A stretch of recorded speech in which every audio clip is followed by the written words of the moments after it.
Welcome to the KidMin podcast with Dr. Val and Dr. Virginia, where we talk about everything KidMin and pull back the curtain on some of the surprises and challenges in children's ministry that nobody prepares you for.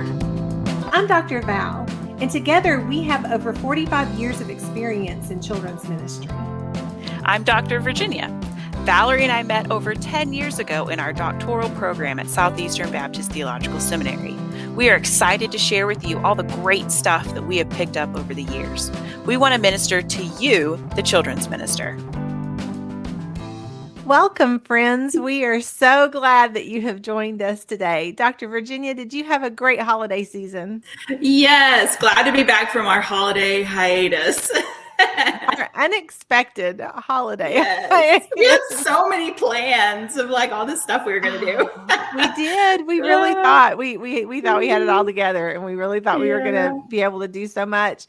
And then, my goodness, we just had a string of surprises, sicknesses, and family needs and things that happened that just really got us this year. So we ended up deciding just to take the month of December off so that we could kind of refresh and refocus and get everything done that we needed to get done. And everyone's doing well in your family? Pretty much. We've got a little bit of some sinus junk, with a couple of my kids, but but we're doing better. We're doing much better than we were before with the strep throat. Oh goodness, all of those, all of those fun things, and so we are doing better here as well. We are getting back into our rhythms and getting things going. So it's a good thing. I love New Year's. I'm a big person that I love my birthday. I love New Year's because in my brain it works like a great little refresh, like a restart. I spend reset. Yeah, I kind of spend both of those times during the year, like reevaluating and kind of rethinking through things and looking at it as, this is a brand new year. This is a brand new start. And so that's one of the reasons why I love January. I love, starting the new year, getting back into routines, getting ready for the year. And so we just thought that for our first episode back for January, we would actually focus on some January planning. What are some of the things that we have done in the past to plan for the year in January? Because I know that everyone is super tired after the holidays and all that we have to do during the holidays and all of the family things and all of the things that we have in our ministry that's going on. There's so much. But we really hit the ground running in children's ministry in January. And so we just thought we would just kind of cover some of the things that we personally do in our ministries in January, the way we plan, things that we prepare for. And so, Virginia, do you want to start? What would you like to talk about first? Sure. Yeah, absolutely. Well, and as you're talking, I'm just sort of thinking about how sort of those few days between Christmas and New Year's are sort of like a big deep breath, maybe. And then on January 2nd, come in and hit the ground running for sure. Oh, yeah. So, there's all sorts of spring and summer events that we start looking ahead towards and start planning in January. The first thing that comes to my mind is VBS. Yes. Which is one of our favorites. It's not the first thing chronologically, but it is the first thing that I think of. It is, because I know that people think, okay, that sounds a little weird, but honestly, January is when I started planning. Well, actually, I usually had already started planning for VBS a little bit earlier than January, because I like to make sure that I knew what our theme was going to be, what our material was going to be ahead of time, because in January is when I really kicked off volunteer recruitment, and I would work on, that's usually when VBS previews or conferences are happening, so that you can kind of get a little heads up on thinking about decorating and all of that. But you really want to start promoting Vacation Bible School in January.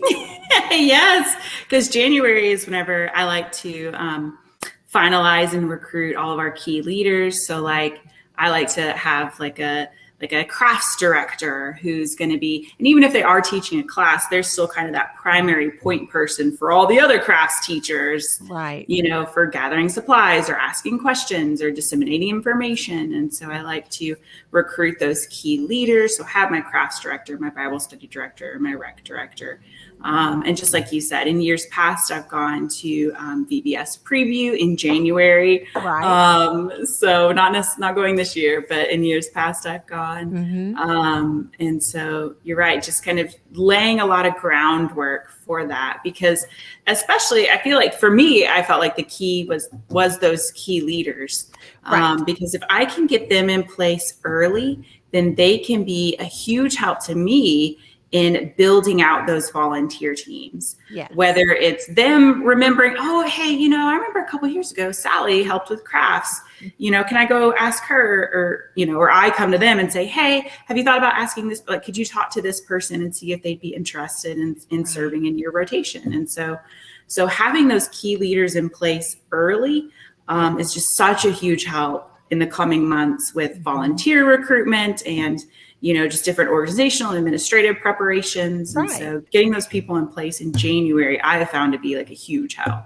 It really, really is. And that's one of the things that I would have a table ready to put up at the beginning of the year in the lobby area that would be themed to the Vacation Bible School theme for the year, and have those signups for people that are interested in helping so that I could sort of look at and start recruiting, like you said, those key leaders that are going to help you prepare. Because if you don't have the key leaders in place early, then you're doing all of that early prep work, and you really don't want to be doing all of that. So if you can have your recreation director, your craft director, all of those, key positions in place.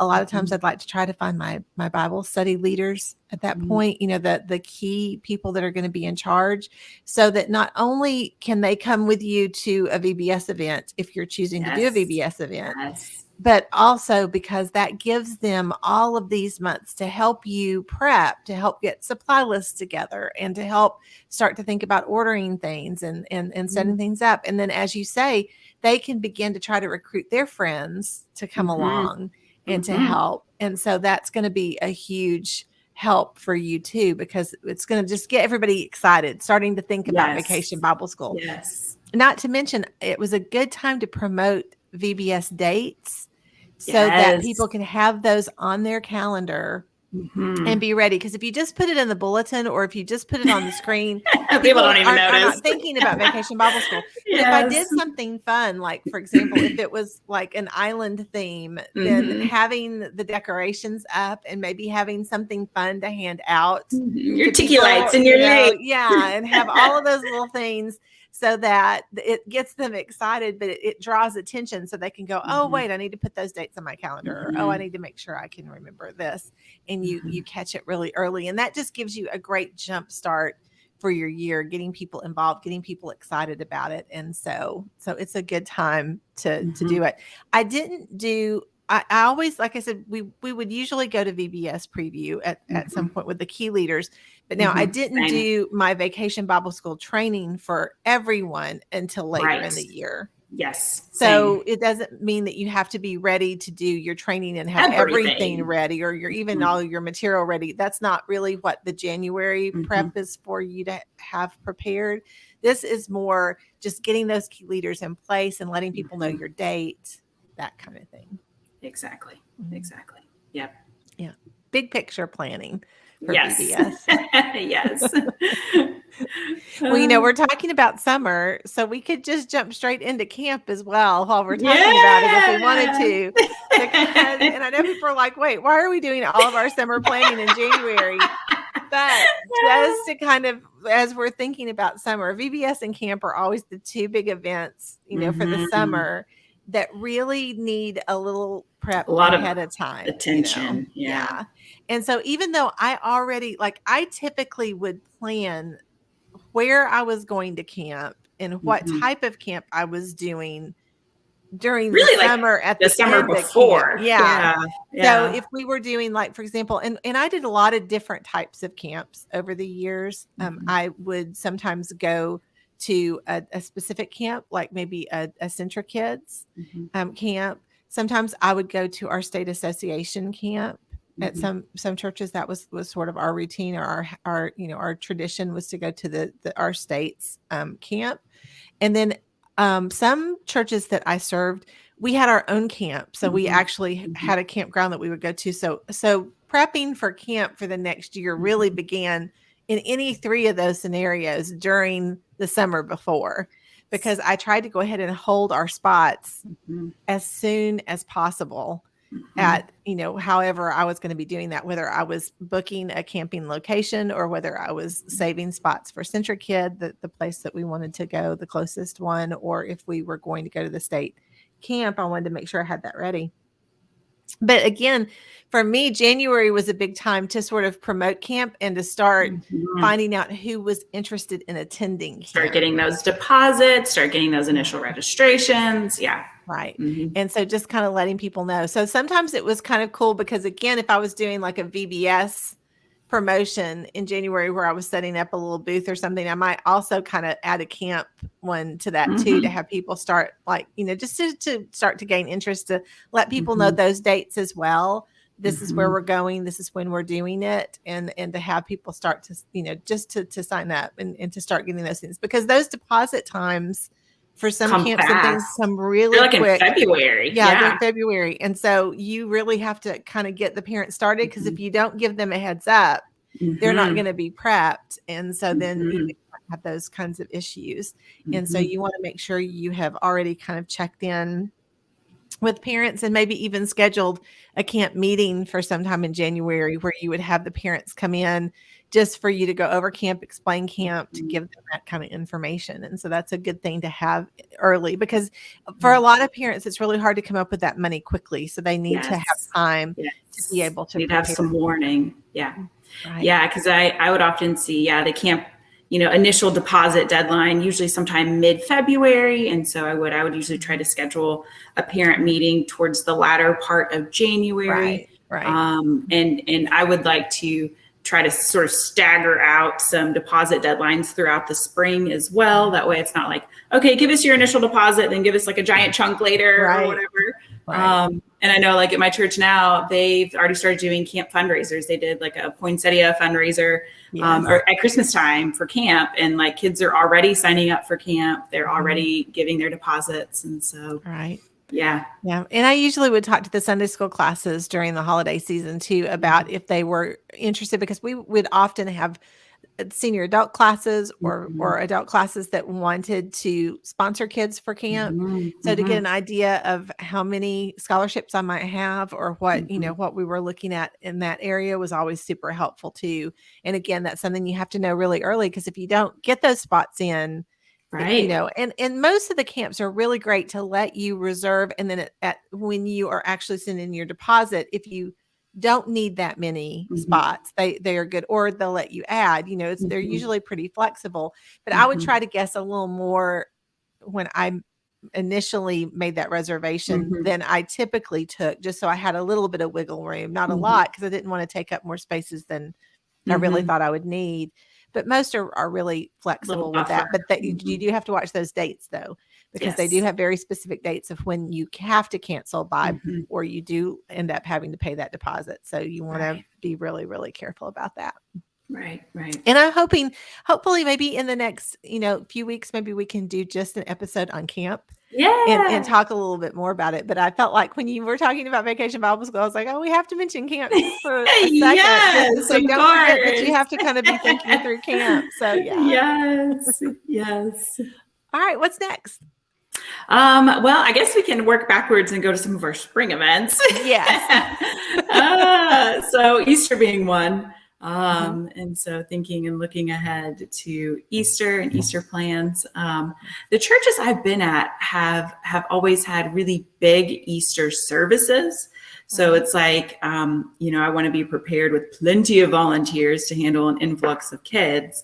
But the churches I've been at have never been big Easter event churches, if that makes sense. Right. So we've always just been big Easter service churches. Right.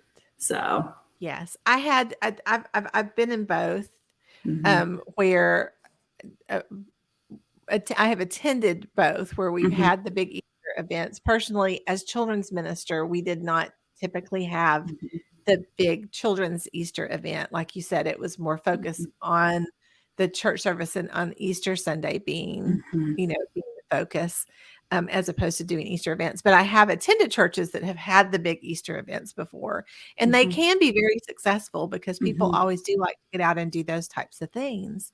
Mm-hmm. But again, it is another huge event on the calendar Yeah. if you are thinking about doing some sort of, an Easter event for your families and the Mm-hmm. kids. It's again another one of those big, fall festival, Christmas event kind of big things that you have to really be Right. prepping for. So that's a lot of work that It it goes is. into that, where you need more volunteers to get ready. So by January, you definitely need to be prepping that if you're thinking about Right. doing some sort of an outreach event for your Easter Mm-hmm. weekend. Yeah. Well, and we talked about this a little bit in the Mission and Vision episode where we interviewed Shelley Waters. Just that Mhm. I know for me, it's like on the Easter service on Sunday morning. I mean, we're talking 50 to 100% more Right. children than what we have on a typical Sunday.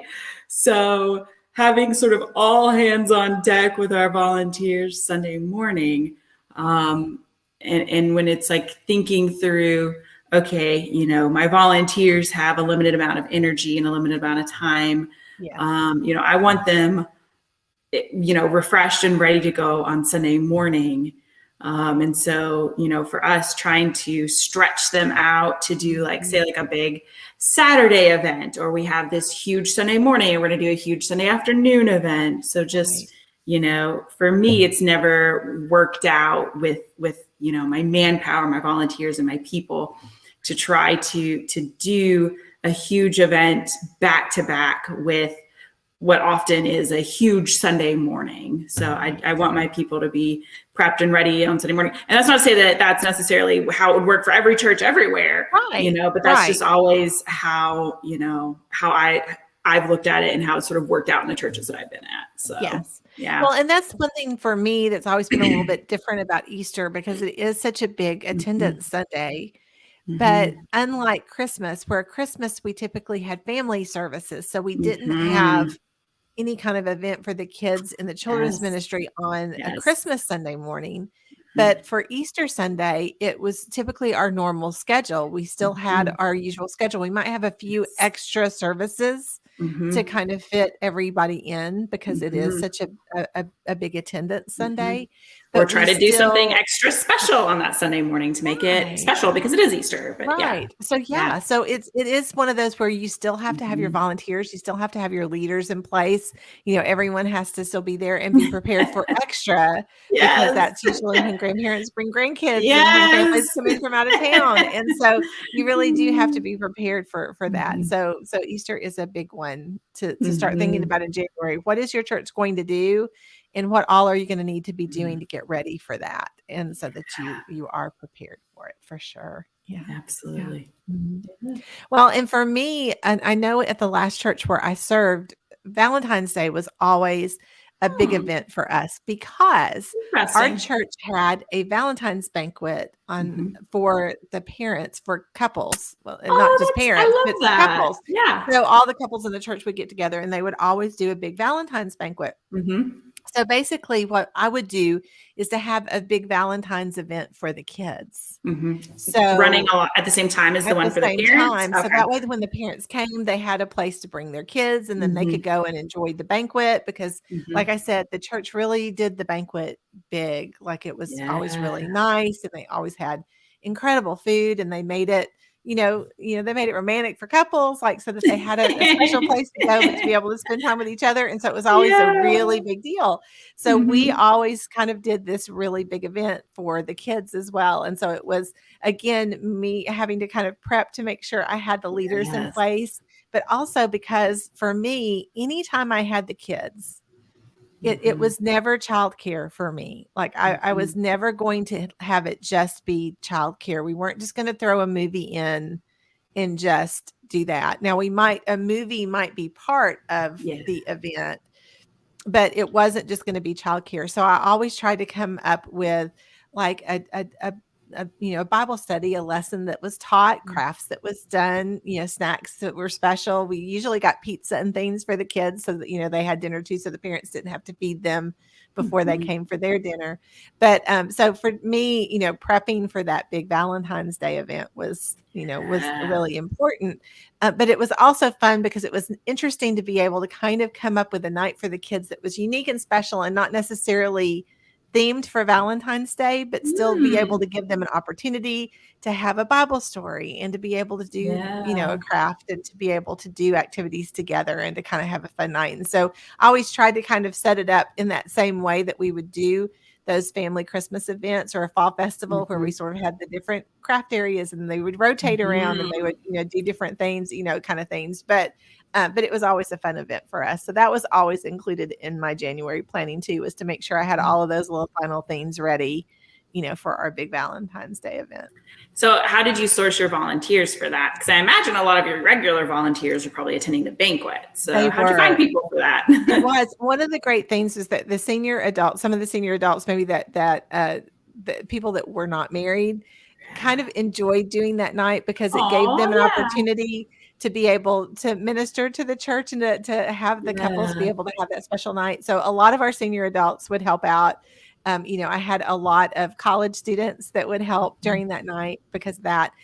Honestly, at this church too, I did have paid childcare leaders at this particular church because of just the situation. So a lot of times for our preschool, we would have, but again, even I think I mentioned this before when we talked about having paid childcare workers, I always had a leader that was a church member in that class with them. So the leader that was actually teaching the Bible story that was doing the leading of the activities was a church member volunteer, but then we would have, the paid childcare workers that would help for the preschool side. And then for the kids, it was something that we really worked with because the youth helped with the banquet too, but we sort of I worked with a youth minister too for like what youth would like to help with the kids and what we're going to help serve at the banquet and that kind of thing. So it was a whole church, evening because it was a really, really big deal for the church. They'd done it forever and they loved it. And so it was sort of one of those things. But again, it just gave me a great opportunity just to connect another fun connection with the kids and to be able to do something fun with them. So Yeah, it's so interesting how churches, I don't know, like every church has its own sort of personality or culture or whatever. It's just so interesting, these different things. Like my current church has done a car show for the past several years, like a spring car show, usually in like April or May. And so that's like a big event. And I don't know if it's just here or I don't know. I don't know if if car shows and things like that are just like a thing everywhere. If it's just like here, I don't know. But I know there's a big one here all the time in our town. Like every month, I think they have like downtown kind of thing. Yeah. Okay. So I think it is big some places. It's the first time I was familiar with that too. Yeah. So it's like we have like this big car show. And so it's like an outreach to the community, a way to get people on our campus who might not otherwise come. And so this big outreach. And then it kind of is sort of like a car show / family festival with bounce houses and stuff for the kids. And so that's something that's primarily planned by other people. Like I'll have a role in it. But as far as organizing the cars and all that stuff, that's someone else's domain, but it's just interesting. Yeah. Just kind of how these, just different traditions and different sort of cultural things get started within each church of, we do the car show for the past several years, every year, and everybody loves it. And it's like this big outreach event. So, Well, and because every community is different. Every part of the country is different. So every church sort of has found these little events that mean so much to them. And, but the neat thing about it is because it's usually something from the community, then it is a great outreach opportunity. And so you do have these opportunities to bring them in.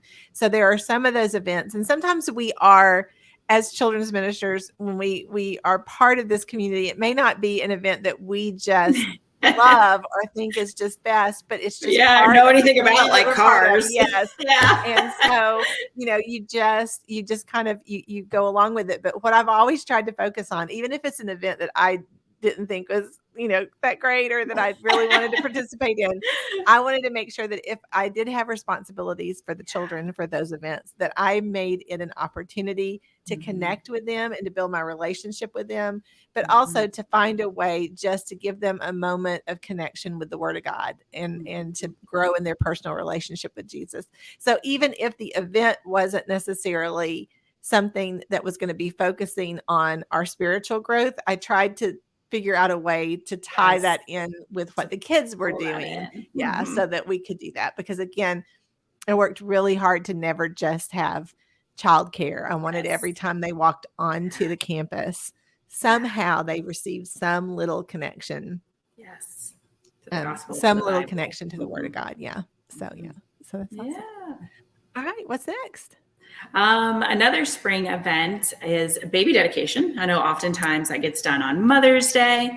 And what's funny is kind of back in the fall, there seemed to be like a spate of, I guess, lots of baby dedications at lots of churches. I saw lots of people talking about that online. And we did one as well in December. We're going to do a more extensive episode about baby dedications. Yes, we are. We have one planned. So. Yes. And so baby dedication in May.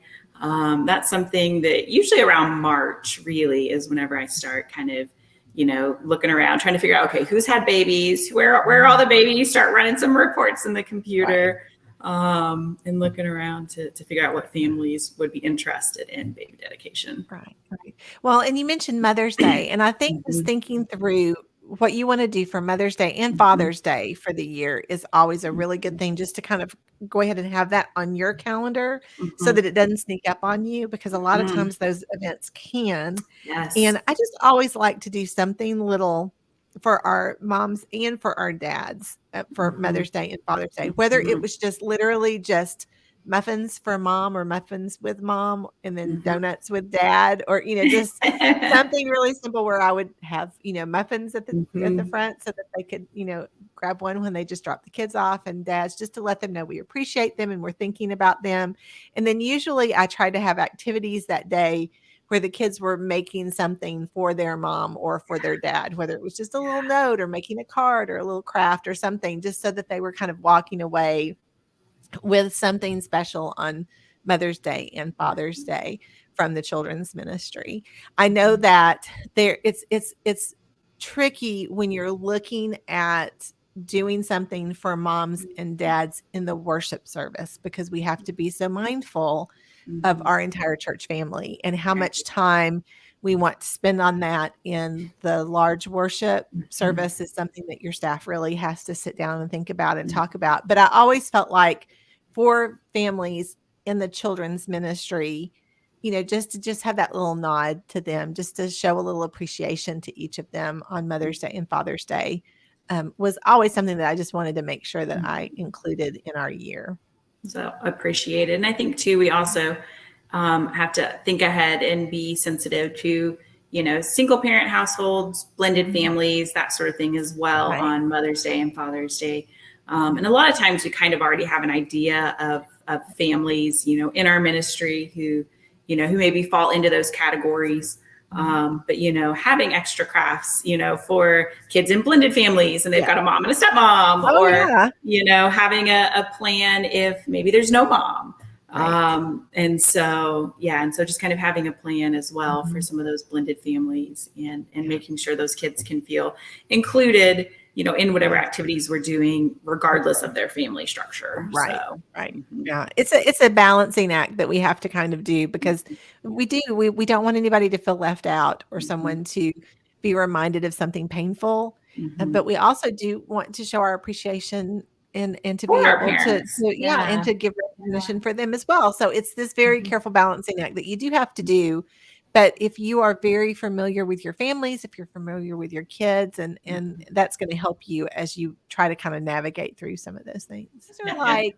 I think the main big things that in January you want to start really thinking about and making sure that you have on your calendar, that you have, that you are aware of all of your cutoff dates and dates that you need to order by and things that you need to do. Because that's the other thing when we're looking at sort of camp and VBS and these bigger events like Easter, to be able to have the materials you need in time, you really need to start thinking about ordering things in January and February, because if not, you will run into where you can't locate things back quick. orders and Yeah, delays and yes, and all of that. So if you at least already have, in your mind the things that you need, the thing that you're going with, what you're looking for, so that you can go ahead and place as many orders as you can in January and kind of get all of that settled, then that's going to save a lot of stress for you when you're getting later closer on. to the events. And so that's why I think January is just a good time to maybe schedule a day where you are just going to sit and think through calendar and you're just going to plan. And that's all you're going to do for the day. Let your pastor know that maybe you're going to, find a place to work on that particular day where you cannot be disturbed, but to let him know that you just really need to do some, planning for the year in January, so that you can sort of get that all together. And so that would probably be a pretty wise thing to do. Well, and that also maybe triggered in my mind also January calendaring and planning in advance of, and I don't know how many churches do this, but we talked about this in the past, like in February, our staff has like an entire staff big calendaring planning day. Right. So if I can do some preliminary calendaring and planning and then come into that big all staff calendaring planning day, already having dates in mind, events in mind, things in mind, that makes that planning for the whole church and for the whole staff go so much smoother. If I have already set aside time to do some pre-planning and some pre-calendaring. Right. Right. And so it really is going to help you in the long run. I know that it's going to be super overwhelming to say, how am I going to find time to do all of this planning when I have so much else that's going on and everything that's happening? And we totally understand that. And we have been there. But quite honestly, like we were just discussing, if you don't, it's going to be so much harder for you throughout the year, trying to do things last minute and trying to kind of get things together. And so that's why it's great to be able to sort of make these plans and find your leaders that are going to help you to be able to do these things, so that you are not overwhelmed with everything throughout the beginning of the year. So. Yes. And it kind of circles back around into like just exactly what you're saying, delegating, finding key leaders, finding people who can help you along the way. That way, whenever you do need to take a day aside to calendar and to plan, it doesn't fall apart because there are other people who you can call on to help you. So. Right. People are always much more willing to do things to help than we think that they're going to be. So it never hurts, to start talking to these people now and start asking for people to take on these different leadership roles, because if they know that they're working with a team, it makes a huge difference as well, because then they don't feel overwhelmed too, to be able to say, oh, I'll be glad to be part of this group that's working to get ready. And so it makes a big difference. So. All right. Well, Virginia, it was great to be talking to you again today. It's so much fun to be back together. I did that little update in December, and I started recording, and I was like, oh my goodness, I've not done this just by myself. I don't know how to do this without talking to my friends. So I am very excited to be talking to you on our episode today. Yes. We are just so thankful for you, friends, for those of you who support us and encourage us and follow us and subscribe and do all the things. We really are going to be kicking back in this month and getting more content out for you and more information out for you. And if there's anything in particular that we can do to serve you, please let us know. Send us a message, drop us a note. Let us know how we can serve you where you are, because that is really, truly our heart for this year, is that we want to be able to minister to you and to help you as you minister to your children and your families. So I hope everyone has a great week, and we will be talking to you again soon. Bye-bye.